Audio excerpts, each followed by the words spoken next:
احمد والدته هي اللي بتعمل العرقسوس والطمر، وهو بينزل بقى يلف ايه يبيعهم. صح 5 جنيه. يا عم ازاي يا عم انت بتخسر كده؟ ده لسه.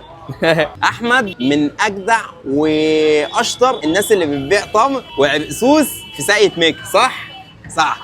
انت بتقف بقى فين بالظبط يا احمد؟ اخر كوتيه 6 اكتوبر. اخر كولدير او في 6 اكتوبر. اه تمام. انا لما شفتك دلوقتي كنت بتعمل ايه؟ اول تش. قلت تتمشى. كيس العرقسوس ده كله بكام؟ 5 جنيه. ب5 جنيه وبس. بس كده اللي ضيع ضيع عشان الناس تشرب وتتبسط، صح؟ احمد هو اللي بيعمل العرقسوس ولا قلت لي والدتك؟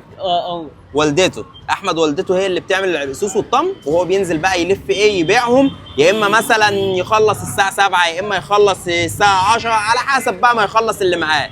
هتلاقوه دايما بيبقى موجود في شارع الكولدير متفاعل من البحر الاعظم، او فين؟ 6 اكتوبر. في شارع 6 اكتوبر اللي بعد محطه مترو ساقية مكة. وانا هاخد منه رقم التليفون دلوقتي عشان هو مش حافظه وهحطه لكم على الفيديو، صح كده؟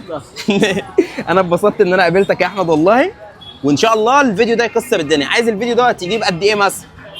كم واحد يشوفه؟ كتير؟ احنا وحظنا؟ احنا وحظنا. يلا سلام. سلام.